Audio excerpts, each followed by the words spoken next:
Yo, Mike here. I am at my hangar. I have not flown in a few days. The weather's been really crummy.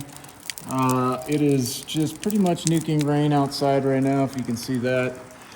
So I'm at the hangar and I've had some questions on cable management and power and cameras. So I was just going to kind of run you through what I got going on the aircraft. I have in total 2, 4, 6, 8, 10 USB-Cs. You can't have enough of those. Do away with USB-Bs and older USB ports. Go all USB-C, and let me show you what I got going on here. So the front of the cabin here, I've got dual USB-Cs. This is for phone charging. I've got cables kind of hanging all over the place. This toggles between a camera in the back and my phone. And so I've got a charger here. I go with quad lock and mount my phone just sort of underneath.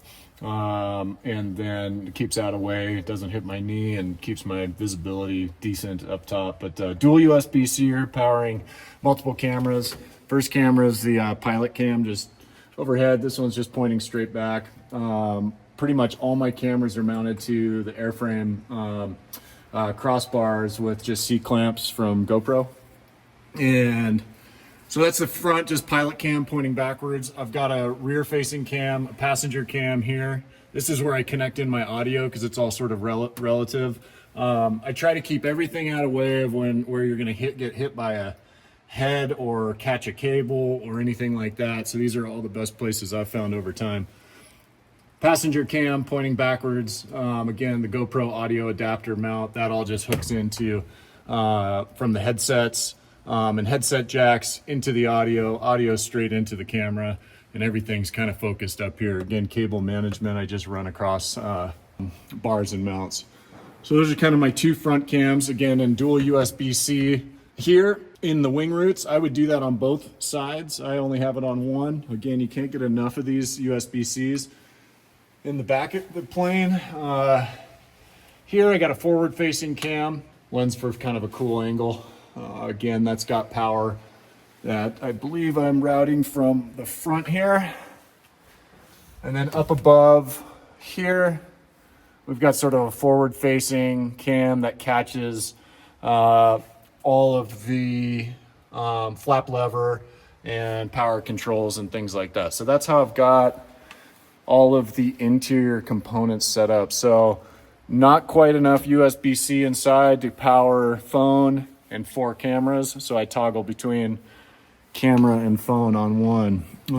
So that's interior.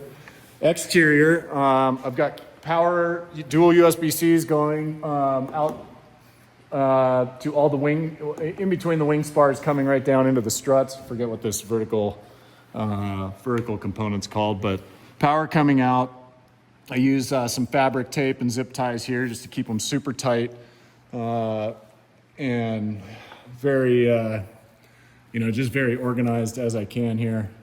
Running a cabin cam, so this is pointing back and capturing what's going on in the cabin.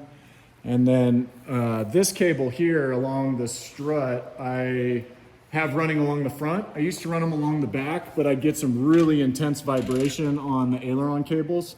And so I flipped them around, put them on the front, and now I don't get that anymore. It just doesn't create any dirty air that's wrapping around the wing struts there. So that cable just runs all the way up. That's my 360 cam. I think this 360 is the Flight Flicks. I think it's Flight Flicks that makes these components. So you've got the adapters on the struts and the boom poles that come out. I spray painted mine matte black to match the plane, although they're all beat to hell, scraped up. And then the 360, which gives the view out front. You can get, there's all sorts of boom poles that extend out further. If you can, the closer you can get out towards or past the prop, the better back angle you're going to get of the plane. But I keep mine just where it is. I don't overthink that. So that's the right wing. Left wing, I've got the same thing, dual USB up, coming out of the wing roots there. Down, I've got a rear facing camera. Again, it's got power pointing back. And the same cable management for this camera that's sort of pointing front 3/4 or whatever angle. So catching the prop as well as the front of the plane and scenics. So that's the front end, interior, left wing, right wing, and then in the rear of the plane, I ran power down underneath for the tail cams and sort of, you know, the handle cam, which also would just use a C-clamp GoPro. I've got my cable here just tied up. It's not being used right now. And then I'll put on the Bananas tail mallet pole and run power back to that if I need full-time power for the tail. But I highly recommend, if you're going through a build or you're doing some stuff with power, not only bringing power out through the spars here at your first drop down to your struts, but bring power out to the end of your struts here. And man, if you can figure it out, bring power out to the end of the wing, because these cameras, I've got just some GoPro mounts that I put on the end here. You get some really great scenic shots from being further out on the wing. And if you're doing just direct, straight forward shots to get scenics or flyovers, things like that, you won't have obstruction of the prop in sort of a wide angle shot. So that's about it. And then on top of the plane here, I also would recommend, if you're in the process of a build or something like that, these mounts up top, I just have them hooked up to my lift clamps, and these will give you a really nice front facing angle. You can put a boom on here, extend it up or straight up or backwards, whatever you need to get exterior looking back into the cabin. And of course, just a centered up GoPro. Highly recommend coming up with some component that goes from lift mount to lift mount, where you could slide a camera, basically like with a GoPro C-clamp, so you can have a centered up view.